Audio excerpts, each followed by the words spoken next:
Are moons anything, or no, not really? Our moon is artificial.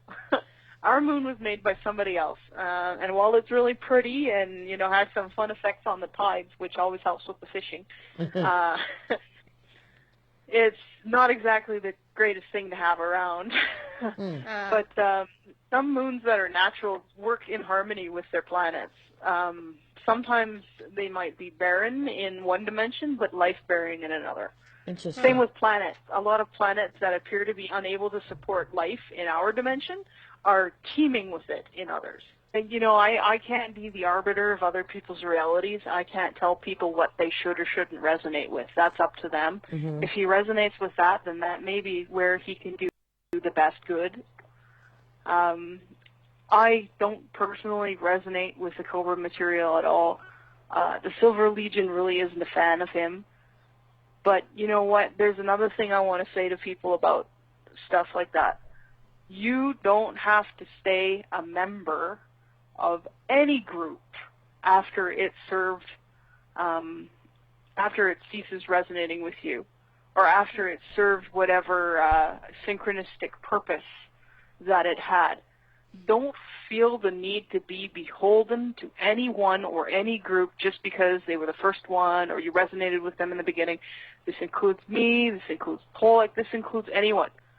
Feel free to pick and choose, because no one is a perfect source of information. Not me, not anyone else. Right. Yeah. I do my honest best, but I'm going to resonate mostly with people who are warriors of the same sort of resonance as I am. Yeah. And these are people who can use that information and use this mindset to achieve their greatest good. Right. But other people may be called to other things, and those people will resonate with other materials. That doesn't mean that any one of us is right or wrong. Yeah. It just means that our greatest good might lie in a different area. We need all kinds of people doing all kinds of work in order to succeed at this. If you could just right now change the world and do anything, like one thing to make it, different, what would you do, Tanaath? Like if you had the power to just right now change something, and I know on the what would you That's do? a hard one. I'm sure there's a a lot. Things, big and small, that need to be changed in order to bring this around. I think I'd get rid of judgmentalism. Yeah. Because I think if we lived our lives and approached each other in this world from a position of inquisitiveness and perception as opposed to judgment, I think it would be a lot easier for us all to get along. Yeah. I think that'd probably be the biggest thing. But, I mean, there is so many little things and big things that have to be changed in order for success to happen. Absolutely. Thank you so much. Yeah, thank you so much for I will. calling You in. know, they always like to hear that that people are interested in them. Absolutely. And Yeah. that people are aware of them, because it's kind of like, oh, wow, there's people who know who we are. It's kind of mind-blowing for some of them. Yeah. Right. Because we're so Absolutely. used to being unseen and unheard by Terrans that, when the attention is there, some of them like to show off. Right. Absolutely. I do want to emphasize to people, really, you can be your biggest ally or your own worst enemy. Try to focus on being productive instead of dwelling on the non-productive and the negative. Absolutely. Yeah. Whatever this means to you, whatever productivity is to you, try to, instead of focusing on all the things that are bad and wrong and awful, because there are a lot of them, try to focus on what you can do with what you have and how you can increase your effectiveness and, your sphere of influence in order to do more. And try to focus on doing as much good as you can, whatever that particular thing is. Absolutely. Everybody has different skills and talents. Everybody has different needs. Yeah. Focus on what you can do instead of dwelling on what other people are or are not doing. Absolutely. Focus Box on into the other. expanding your locus of control. Right. Yeah. It's okay to be aware of the things that are outside of your control and make plans for what you can control. but it's like within that. But don't spend all of your energy on things that you can change. Yeah, Correct. absolutely. All that ends up is making you fearful and frustrated. Absolutely. Put your energy into things that will swing the pendulum or rock the boat or actually create the movement and the momentum to get you where you need to be. If animals can breathe, have eyes to see, feel pain when hurt, why is then not completely normal to grant animals the right to coexist amongst us with respect? Plants are the same way.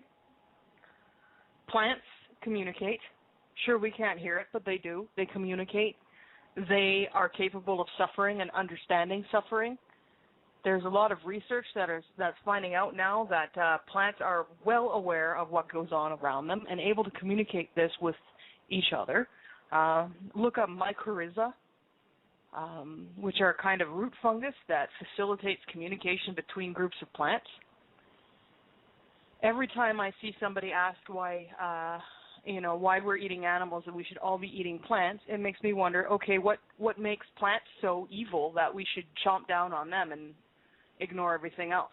What makes one form of life protected while another form of life is food? Honestly, in the third dimension, life lives on other life. If you're alive, it is because something else has died, whether that's a plant, animal, bacteria, fungus, or whatever. 3D beings have to come to terms with this. This is an unfortunate fact of existence in a 3D environment, especially a 3D environment without replicators. Even plants live off of death of other creatures, whether it's bacteria, whether it's other plants, or whether it's animals that have died and decayed to become nutrients for a plant. Everything has to eat something to exist. If you can do this ethically with respect to whatever it is you're eating, then you're doing a lot better than people who just mindlessly go to a grocery store and think that meat comes in plastic in the grocery store. Be mindful and attempt to reduce suffering and harm where you can. That's the bottom line on this one. You don't have to kill yourself in order to make sure that animals don't suffer or plants don't suffer.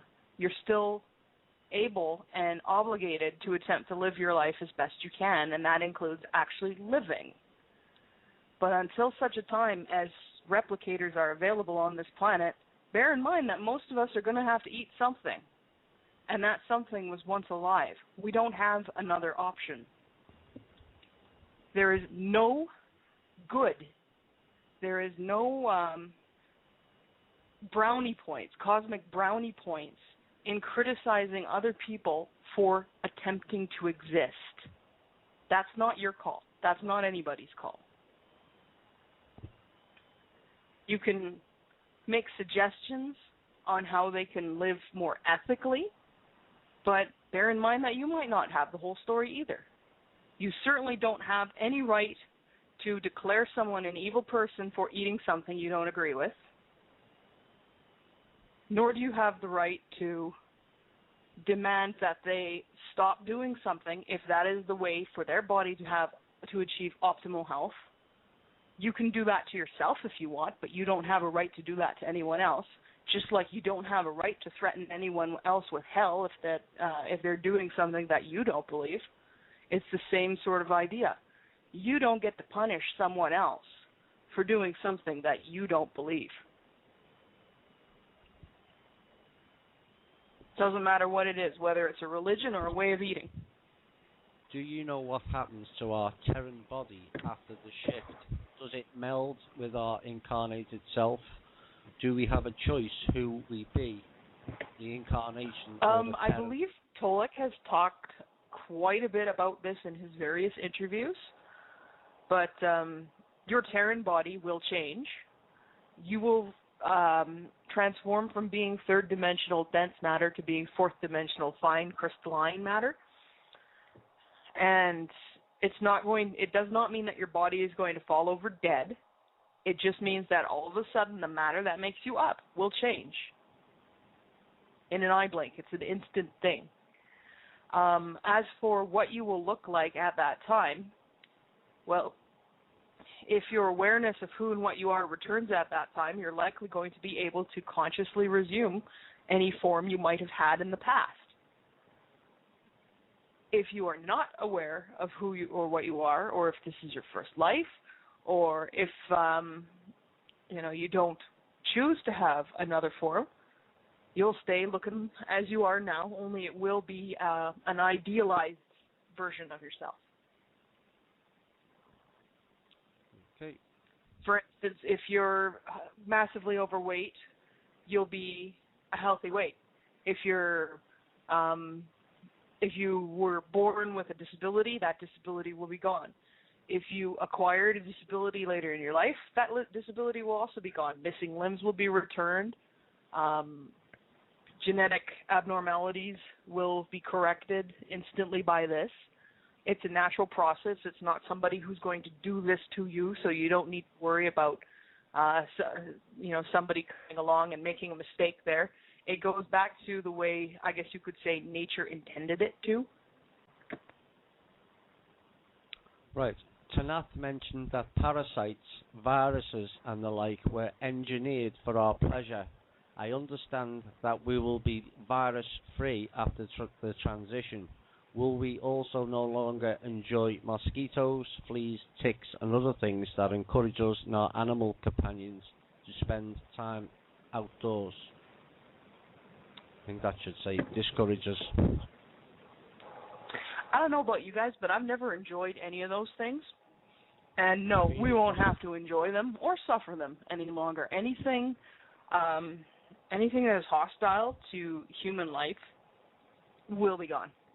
Tell us about the spiritual realms, also about the paths in between them, and are each of these infinite in itself?